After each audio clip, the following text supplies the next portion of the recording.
demander qui est le Saint-Esprit. Nous devons d'abord, pour comprendre cette question, nous devons comprendre Genèse chapitre 1, verset 1. La Bible dit au commencement, Dieu créa les cieux et la terre. Quand on parle de Dieu créa les cieux et la terre, ça insinue qu'il y a trois dimensions de cieux. L'apôtre Paul va vous parler de ce qu'il était au troisième ciel. Il y a trois dimensions de cieux. Il y a le premier ciel, le deuxième ciel, il y a le troisième ciel. Et la Bible dit que Dieu créa. Le mot Dieu, c'est Elohim, c'est le pluriel de Dieu. Donc nous avons Dieu le Père, Dieu le Fils et Dieu le Saint-Esprit. C'est ce que nous appelons la Trinité dans la religion chrétienne, la Trinité chrétienne. Et dans la Trinité, de la Trinité divine, nous avons trois personnes à une personne et nous avons une personne en trois personnes. C'est très très important, c'est un mystère, mais nous croyons à ce mystère de la Trinité. Donc quand on parle de l'Esprit de Dieu, on parle de la troisième personne de la Trinité. La troisième personne de la Trinité, c'est ce que nous appellerons le Saint-Esprit. Mais nous devons maintenant, nous sommes ici pour parler qui est le Saint-Esprit. Laissez-moi te dire, si tu ne comprends pas qui est le Saint-Esprit, tu ne vas pas expérimenter sa présence et tu ne vas pas démontrer sa manifestation. Le Saint-Esprit est dans nos vies pour que nous puissions avoir une communion avec lui. Également, il travaille au travers de nous pour que nous puissions manifester cet esprit et bénir ceux qui sont autour de nous. La chose que nous allons comprendre, nous allons ouvrir dans le livre de Jean, Jean chapitre 14. Nous allons ouvrir dans Jean chapitre 14. Tu vas ouvrir avec moi Jean chapitre 14. N'oublie pas que c'est un enseignement, donc nous allons traiter vraiment les choses concernant le Saint-Esprit. Jean chapitre 14. Dans Jean chapitre 14, Jésus a dit, je vais d'abord être là. Jean chapitre 14, je vais être là. La Bible dit que votre cœur ne se trouble point.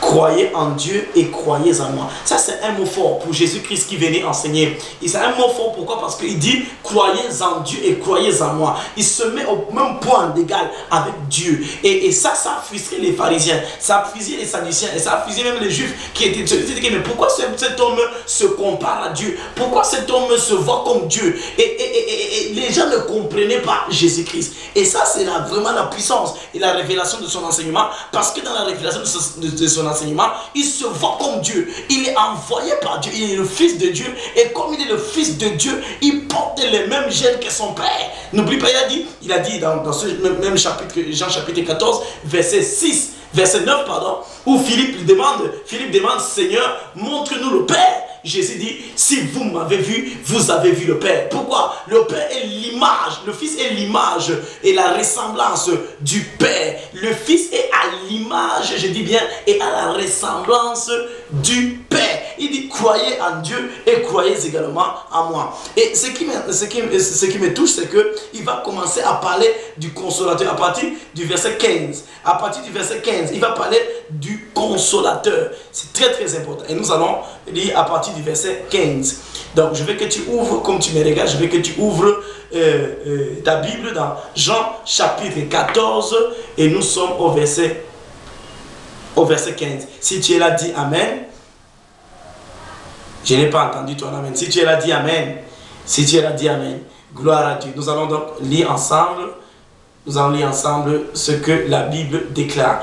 Waouh, waouh, Dieu est puissant et Dieu est merveilleux. Et je crois que par cette révélation, Dieu va changer ta vie. Dis Amen si tu crois ce que je dis. La Bible dit dans le verset 15, si vous m'aimez, gardez mes commandements. L'amour de Dieu, l'amour que nous avons pour Dieu nous conduit toujours à la révélation, nous conduit toujours à la parole de Dieu. Il dit, si vous m'aimez, gardez mes commandements. Et moi, je prie le Père et il vous donnera un autre consolateur. Vous voyez, il dit, moi je prierai le Père, je vais demander au Père et il vous donnera, ça c'est le verset 16, regardez bien le verset 16, il vous donnera, qui donne? C'est le Père. Je vous ai parlé de la Trinité quand j'ai commencé, j'ai dit qu'il y a le Dieu le Père, Dieu le Fils et Dieu le Saint-Esprit. Le Père, ici, nous voyons la Trinité. Il dit, c'est Jésus qui parle, il dit, je prierai le Père. Il voit le Dieu le Père et il vous donnera un autre consolateur.